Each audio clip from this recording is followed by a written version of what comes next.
Muito boa noite, sejam todos muito bem-vindos e bem-vindas à edição de hoje, quinta-feira, dia 20 de fevereiro de 2025 do Cidadania SA. Meu nome é Jaime, vamos às notícias e os absurdos do Brasil e do mundo.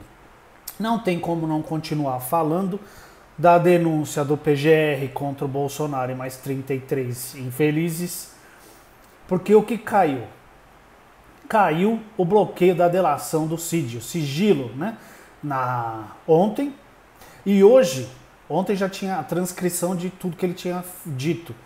Hoje, o Alexandre de Moraes liberou o áudio e o vídeo. Os vídeos são fantásticos, está em tudo quanto é site, vocês devem ter visto no jornal, não sei se viram ou não. Procurem nos sites, eu não posso mostrar aqui, infelizmente, mas eu trouxe algumas coisas que ele disse aqui. Em um dos primeiros vídeos divulgados, o Mauro Cid, tenente-coronel Mauro Cid, relata que o ex-presidente inelegível pressionou o general Paulo Sérgio Nogueira, na época ministro da Defesa, a escreverem um relatório sobre as urnas eletrônicas, que fraudes haviam sendo encontradas nos sistemas de votação. Após a pressão, foi feita uma construção, né, textual que apontava que o sistema eletrônico de votação não era auditável. Lembram disso? Lembra que ele começou a atacar, não dava para auditar as urnas, e aí ele começou a atacar o STF, disse que não ia obedecer nada que o ministro do STF mandasse, aquela lenga-lenga toda. Aspas aqui para o Cid. O presidente queria que ele, o ministro da Defesa, escrevesse que tivesse fraude. Em outro vídeo, o Cid disse que recebia milhares de apoiadores e aliados do ex-presidente, cobrando que Bolsonaro e as Forças Armadas tomassem uma atitude para permanecer no poder. Após as eleições, Bolsonaro mantinha a chama acesa de que alguma coisa poderia acontecer. Eu vou comentar isso mais pra frente. Aqui, ó, o pessoal trouxe 5 pontos, essa matéria está no ICL. 5 pontos que o Cid disse sobre Bolsonaro em delação. Matéria da Júlia Barbon para a Folha Press. Lembrar que o Cid foi ouvido ao menos 12 vezes pela Polícia Federal entre agosto de 2023 e dezembro de 2024. Nela ele falou um monte de coisa. O militar confirmou também que o cartão corporativo da presidência, prestem atenção nessa, o cartão corporativo da presidência que eu, você pagamos esse dinheiro, bancou os custos das motociatas que ele fazia por aí, promovidas, e que era o ex-mandatário quem enviava notícias falsas de seu celular. Era o Bolsonaro que lançava notícias falsas do próprio celular, parte delas fabricadas pelo nosso já famoso Gabinete do Ódio. Muito bem. Vamos aos 5 pontos aqui que eu separei. Bolsonaro pediu monitoramento de Alexandre de Moraes. Aspas para delação. Indagado sobre quem solicitou ao colaborador que fizesse o acompanhamento do ministro Alexandre de Moraes, em dezembro de 22, Cid respondeu que foi o próprio presidente da República, Jair Bolsonaro, quem pediu para verificar a posição e a localização do ministro. Cid completa que um dos motivos de Bolsonaro era verificar uma informação de que o então vice-presidente Hamilton Mourão se encontraria com Moraes em São Paulo naquela semana. Questionado sobre qual era a outra motivação, já que o monitoramento se estendeu até o fim do mês, Cid respondeu que não sabia. A gente sabe, né? A gente sabe muito bem. Bolsonaro venderia joias para pagar multas. Isso eu trouxe ontem, né? Mas está na delação também, principalmente a multa que ele recebeu da deputada federal Maria do Rosário. Lembra essa Maria do Rosário? É aquela primeira que ele atacou, falando que ela era feia demais para que ele cometesse uma violência sexual contra ela. Olha o nível do sujeito que vocês colocaram na presidência do Brasil. Olha o que ele falou hoje. Eu vou falar já daqui a pouco o que ele disse hoje. Olha o nível da pessoa que foi eleita como presidente da República. De lascar. O Cid afirmou em depoimento que Bolsonaro autorizou que ele vendesse o Rolex e um kit de joias de ouro branco que recebeu em viagem oficial à Arábia Saudita em 2019, como eu disse ontem, e que entregou pelo menos 68 mil dólares, mais de 400 mil reais na conversão atual, em espécie, em dinheirinho, nas mãos do excelentíssimo. Bolsonaro ordenou fraude em cartões de vacina. Olha essa aqui. Ele afirmou em delação premiada que recebeu ordens do então presidente para inserir dados de vacinação contra a Covid-19. O objetivo era conseguir certificados de vacinação fraudulentos em nome de Bolsonaro e da filha dele, uma vez que o ex-presidente não se imunizou contra a doença. Você que está aí assistindo, que ainda apoia esse cara, acha que é um absurdo o que estão fazendo, você conhece perto de você, amigo, familiar, alguém que sofreu com a Covid, alguém que morreu, algum parente ou amigo que perdeu a vida por conta da Covid? Se você conhece, se você tem um pingo de humanidade, o que esse cara fez durante a pandemia, só por aquilo ele já deveria estar preso. Foram mais de 700 mil pessoas mortas no Brasil pela Covid. E esse cara fazia live imitando as pessoas sofrendo com falta de ar. Esse cara fazia live defendendo o uso de cloroquina. Esse cara forjou cartão de vacina dizendo que tinha sido vacinado quando não foi. No depoimento dado à Polícia Federal em agosto de 23, Cid afirmou que o pedido de Bolsonaro foi feito depois que o então presidente descobriu que seu ajudante de ordens havia conseguido para ele mesmo, para o próprio Cid e sua família, cartões de vacinação por meio de inserção de dados falsos no sistema Conect SUS em 2021. Cid, que administrava a conta do Conect SUS do ex-presidente, olha só, nem isso ele fazia, contou que depois de inserir os dados, imprimiu os 2 cartões do Bolsonaro e da filha e os entregou em mãos ao ex-presidente. O objetivo diz, para que ele queria isso? Era para usá-lo em alguma necessidade, como em caso de viagens internacionais, quando a apresentação do documento ainda era requisito obrigatório para entrar em alguns países. Ou seja, o cara pôs em risco a vida de outras pessoas, inclusive de outras nacionalidades. O delator também informou que os dados foram deletados do sistema depois da impressão dos cartões. Pouco antes de deixar a presidência, Bolsonaro viajou aos Estados Unidos, lembra? Viajou não, fugiu, né? No dia 30 de dezembro, com a Michelle e a filha.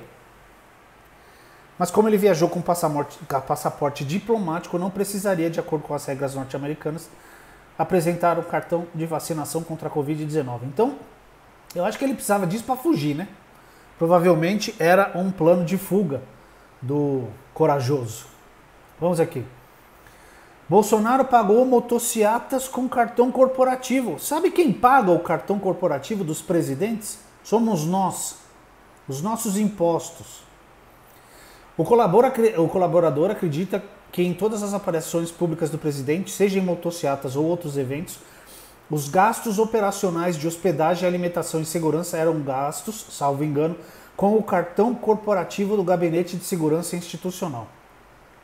Em 2023, a Folha mostrou que Bolsonaro gastou ao menos 4,7 milhões de reais no cartão corporativo da presidência em dias de folgas e motocicletas. Presta atenção, ele não gastou isso para fazer o trabalho de presidente da República. Não, era em folgas e motocicletas, eventos de cunho eleitoral e sem qualquer relação com a função pública.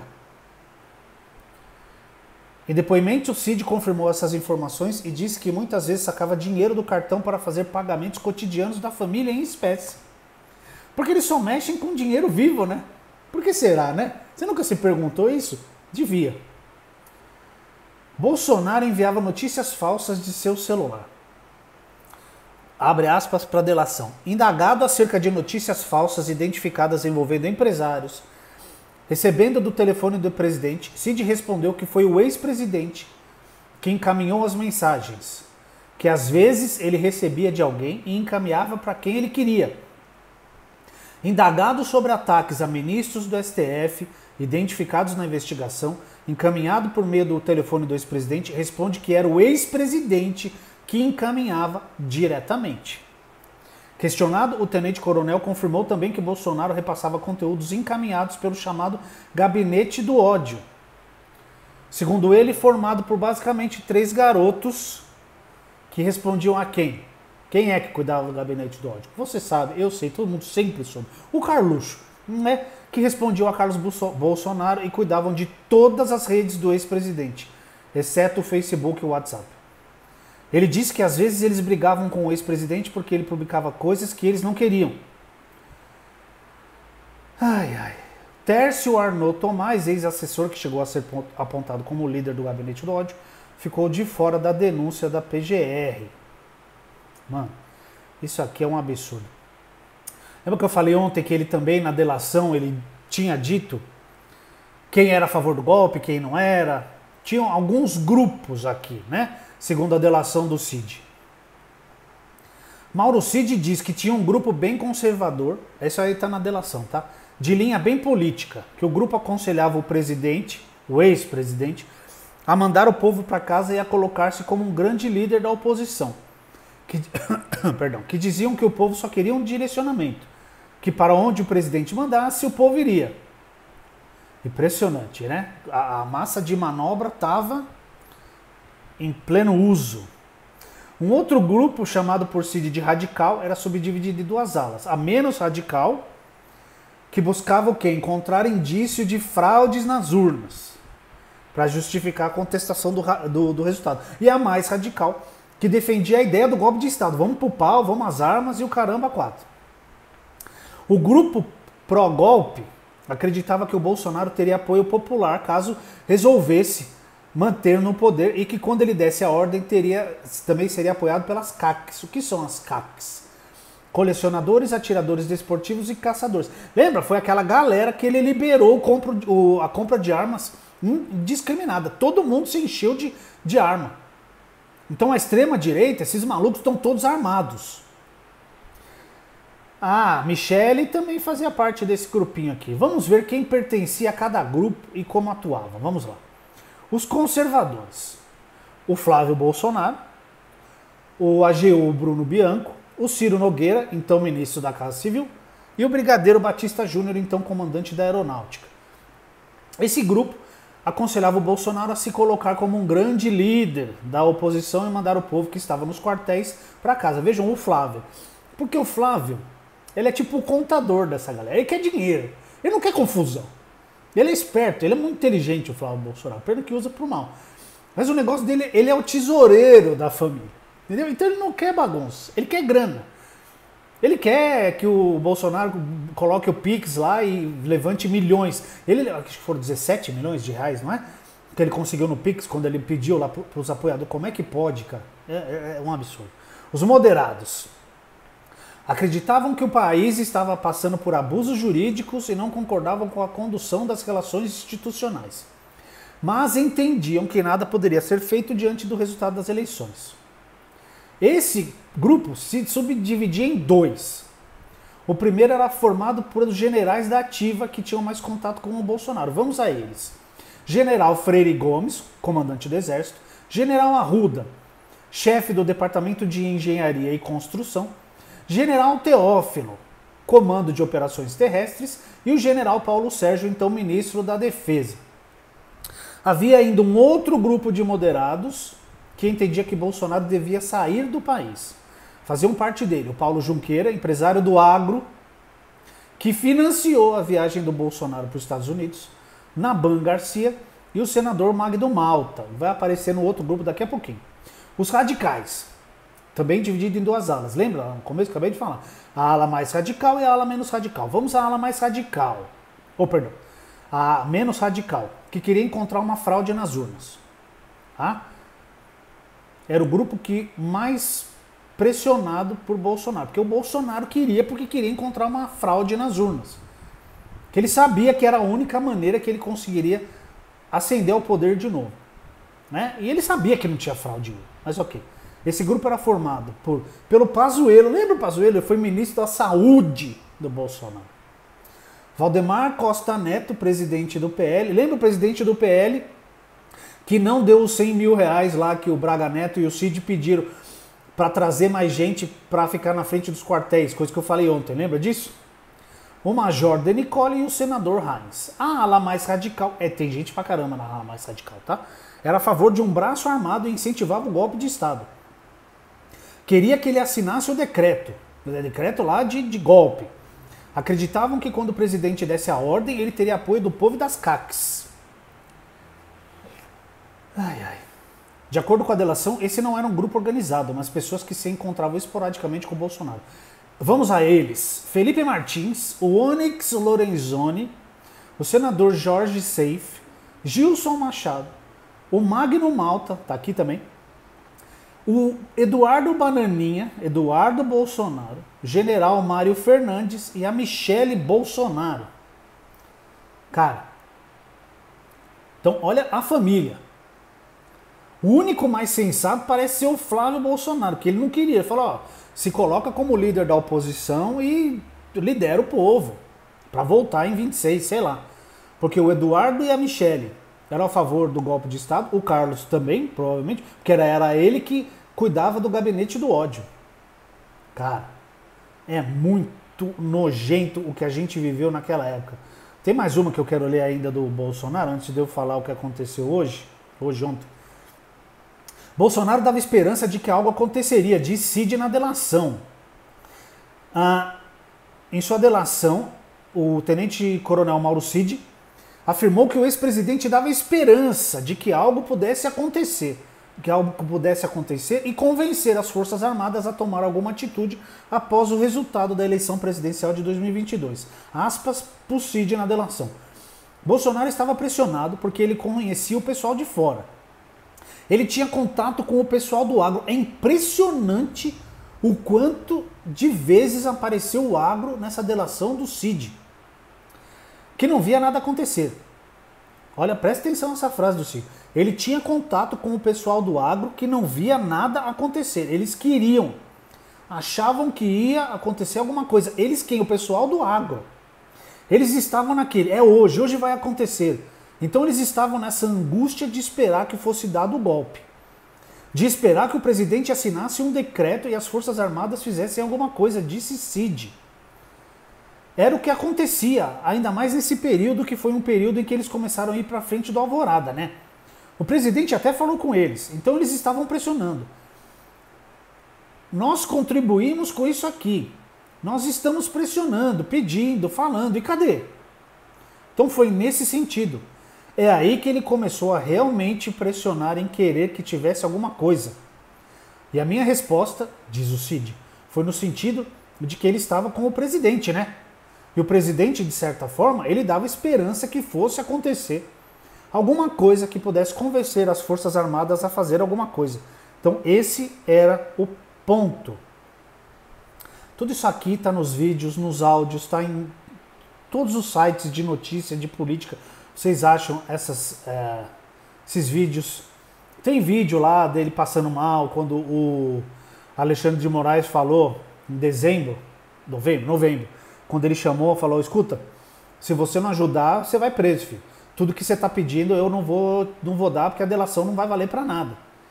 Então, ou você se movimenta, me dá alguma coisa, aí ele passou mal, desmaiou. Que essa gente é muito corajosa atrás do computador, né? A hora que vai pro tete a tete, quando levantaram lá as informações, todas as declarações que o Cid já tinha dado contra o STF, contra o Alexandre, ele desmaiou. Pra você ver como esse pessoal é corajoso. Imagina essa gente dando um golpe de Estado. Aí, o digníssimo ex-presidente, o Alexandre de Moraes, o que ele fez? Ele recebeu a denúncia do PGR, certo? E ele deu 15 dias úteis para as defesas apresentarem, né, para os advogados apresentarem as defesas prévias. O que fez a defesa do Bolsonaro? Pediu 89 dias ou 83 dias? Agora já não lembro mais. Perdão, pessoal. Deixa eu ver aqui. Acho que era 89 dias. Que é o mesmo tempo que 83 dias. Que é o mesmo tempo que o PGR teve para analisar e formular a denúncia. Só que nisso aí teve recesso, teve fim de ano e tudo. Eu não sei se o Alexandre vai acatar esses 15 dias, mas é o que a defesa do Bolsonaro, só do Bolsonaro pediu isso. E hoje ele falou o quê? que ele cagou. Olha o nível do ser que vocês colocaram como presidente do Brasil. Quem votou no Bolsonaro, olha o nível do sujeito que vocês colocaram na presidência do país. Falou que cagou. Ainda bem que ele cagou, né? Pelo menos ele não foi lá pro hospital falando que estava com o intestino preso, igual ele fazia todas as vezes que aparecia alguma porcaria contra ele. Comeu muito camarão, quase morreu, né? Com o intestino preso. Mau caráter, impressionante. Então esse é o cara. Tem um negócio aqui no Metrópolis que eu quero ler para vocês, que é o passo a passo após a denúncia do PGR. Então a denúncia é apresentada, o relator, que é o Alexandre de Moraes, ele abre o prazo de 15 dias para que as defesas, para os advogados dos denunciados apresentarem defesa prévia e eventuais contestações da denúncia. Se houver contestações a trechos da denúncia, o relator abre vista à PGR para responder aos questionamentos. A PGR tem um prazo de 5 dias para responder às contestações. A denúncia volta para o STF e o relator avalia a acusação e os argumentos da defesa. Não há prazo para essa análise. Quando o caso estiver apto a julgamento, o relator libera a denúncia para análise da primeira turma, que vai julgar o caso e decidir se transforma os denunciados em réus ou não. Se a denúncia for aceita, é aberta uma ação penal e começa a fase de provas e depoimentos de testemunhas de defesa e acusação.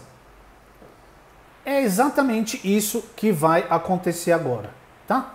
Então, provavelmente agora os advogados eles vão mandar a defesa, talvez eles contestem alguma coisa que o Mauro Cid delatou, e aí isso volta para a PGR, 5 dias, faz a análise das contestações, volta para o STF, aí analisa de novo, mas não tem prazo, né? Isso aí para voltar, tá? E o Lula falou pela primeira vez mais firmemente sobre isso aqui. Vamos ver o que ele disse sobre a denúncia e tudo mais. O presidente afirmou que, se for provada a denúncia, ele só tem uma saída. Ele, se referindo ao inelegível, ser preso. Aspas para o Lula. Ele e quem participou dessa quadrilha que não estava tentando governar, mas tentando tomar conta do país como se fosse propriedade privada. Obviamente, eu acho que eles terão o direito de se defender, de dizer que é mentira. Questionado a respeito de o Congresso aprovar anistia aos envolvidos nos ataques de 8 de janeiro de 23, Lula afirmou que isso eu concordo totalmente, eles estão se autocondenando quando estão pedindo a anistia antes de serem julgados. Eles nem foram julgados e eles já estão pedindo anistia, ou seja, eles estão dizendo que são culpados. Só pelo fato de eles pedirem anistia antes de serem julgados, eles merecem ser condenados. Perfeito, presidente. Perfeito. Se o cidadão está sendo acusado, ele não pode ficar pedindo perdão antes de ser julgado.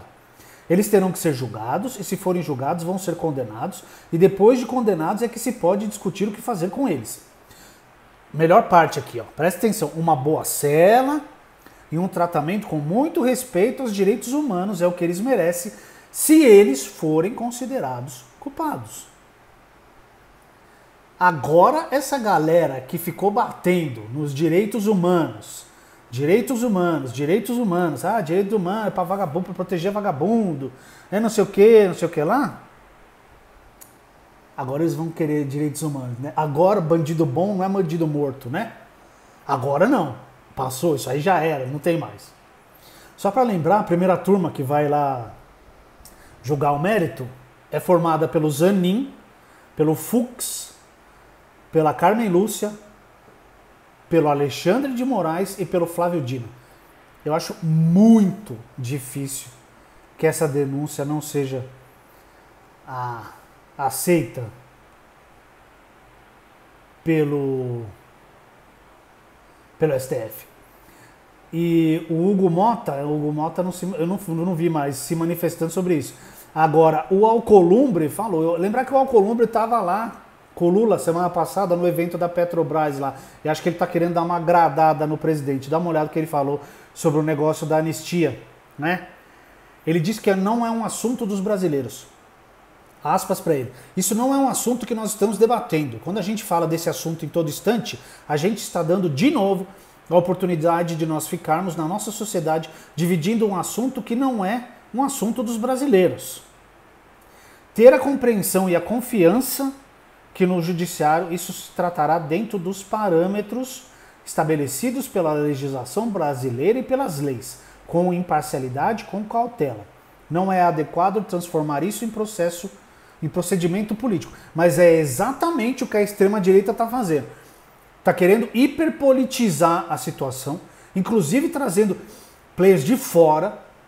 Já foram pedir arrego lá para o Trump, o Trump processou a empresa do Trump, né? Não ele. Processou o Alexandre de Moraes, eu falei isso aqui ontem, né? Então, eles estão hiperpolarizando e vão com esse negócio da ditadura da toga, né? O que é uma bobagem sem tamanho. O que o Alexandre de Moraes está fazendo é o trabalho dele enquanto ministro do Superior Tribunal Federal. Coisa que o Supremo Tribunal Federal não fez na ditadura de 64. Não fez no golpe militar de 64. E esse golpe aqui, que muita gente falou, mas não vai ser julgado por tentativa de golpe. Meu filho, só dá para julgar por tentativa.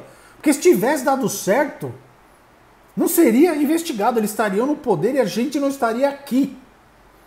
Pessoas que nós admiramos da esquerda, do campo progressista, não estariam aqui, jornalistas, repórteres. Eles não estariam aqui. Ou eles teriam fugido do Brasil, ou eles estariam presos. Entendeu? É assim que funciona. Ai, que dureza que é falar dessas coisas aqui. Vamos lá, vamos falar do Hugo Motta um pouquinho? A matéria do Fábio Serapião com a coluna no Metrópolis, essa é boa. Emendas de Hugo Motta bancaram obras investigadas desde 2015. Presidente da Câmara patrocinou emendas que bancaram obras investigadas pelo Ministério Público Federal sob suspeita de desvios em ao menos 2 dessas operações desde 2015. Enquanto atua nos bastidores, o presidente da Câmara tem um histórico de emendas que bancaram obras problemáticas e que desaguaram na delação de um empresário contra ele, nunca homologada pelo Supremo Tribunal Federal. Lembrando que o Flávio Dino suspendeu os pagamentos e começou a cobrar mais transparência na festa das emendas, né? Que era a festa das emendas. Quebrou o Brasil esse tipo de coisa.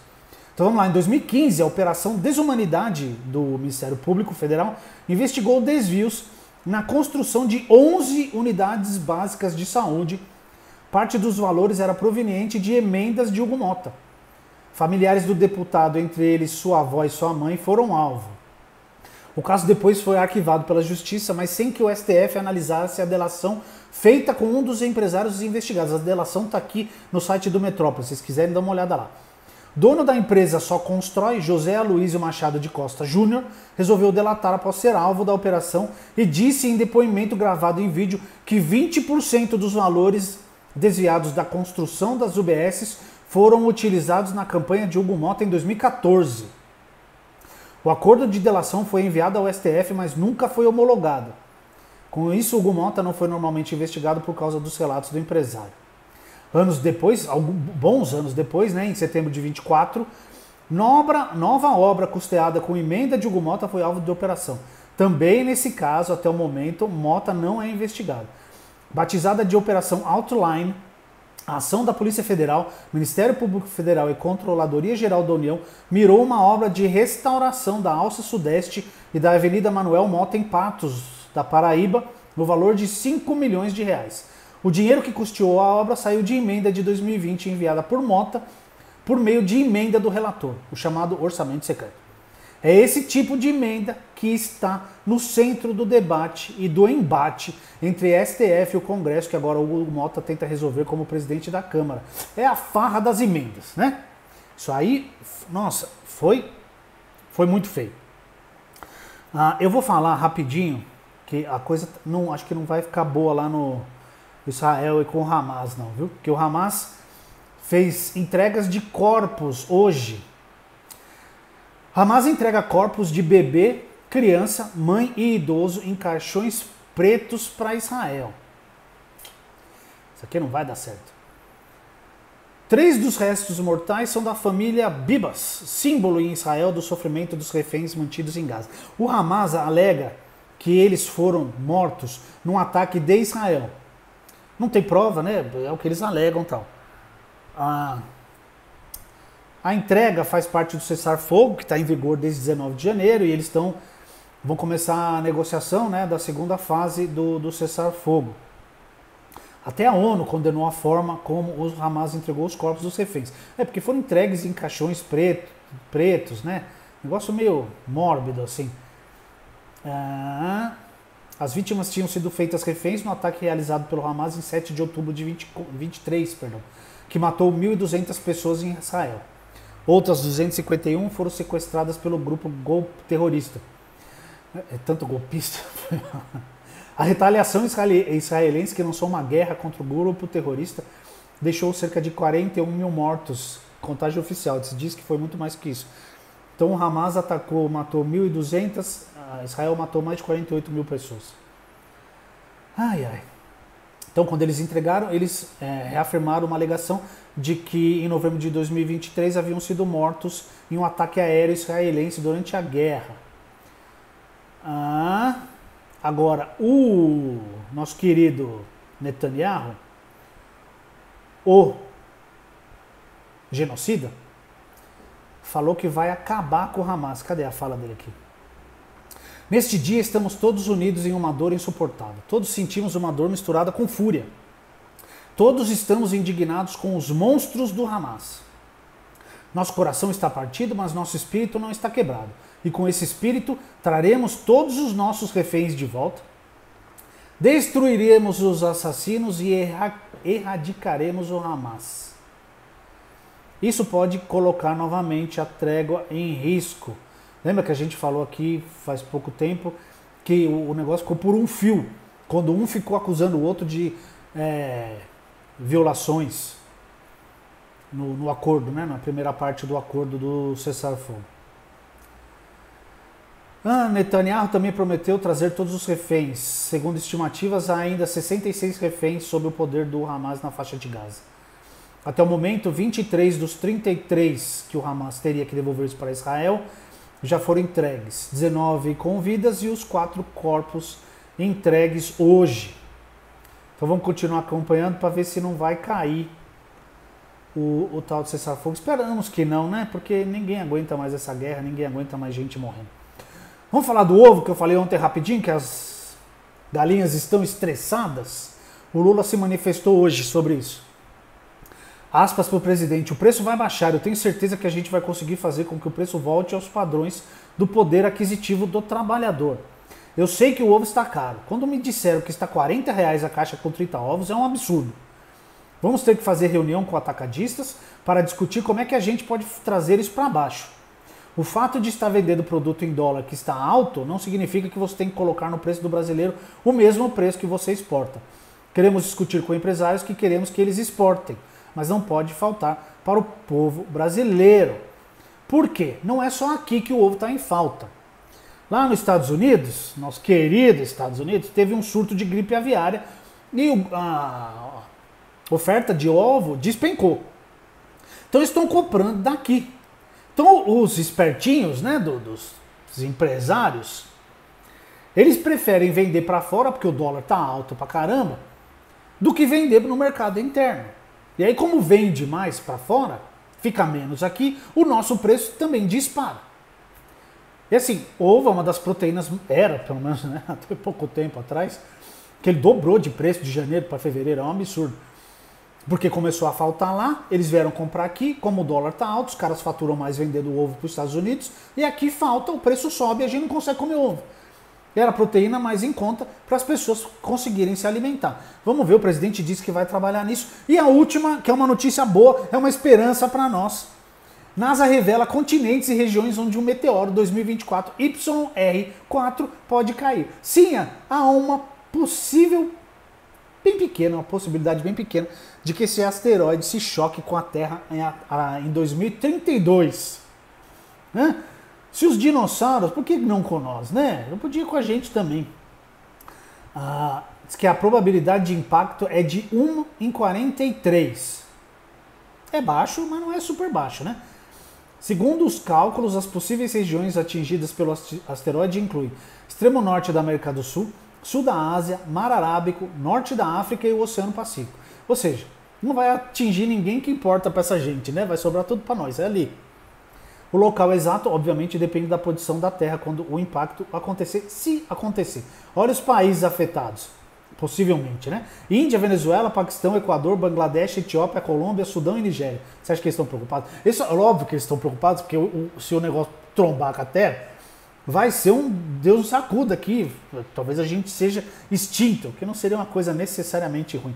Mas aí tem as estratégias de defesa, isso não vai acontecer, tá bom? Infelizmente, mas é uma notícia que está se falando já tem um tempo desse asteroide. Asteroide? Já esqueci, mas. Do meteoro, perdão. De trombar com a Terra. Podia, né? Podia trombar com a Terra, a gente acabar com esse negócio, acabar com essa porcaria. Que, obviamente, o ser humano não foi uma experiência que deu muito certo, tá bom? Brincadeiras à parte, muito obrigado por quem assistiu até aqui. Deixem o like, se inscrevam no canal, tragam mais pessoas para assistir aqui. A curtida de vocês é muito importante, que o YouTube manda para mais pessoas assistirem, tá bom? Muito obrigado. Essa foi a edição desta quinta-feira, dia 20 de fevereiro de 2025, do Cidadania SA. Meu nome é Jaime, obrigado pela presença de vocês. Um ótimo fim de quinta-feira, uma ótima sexta. Até amanhã às 8 da noite.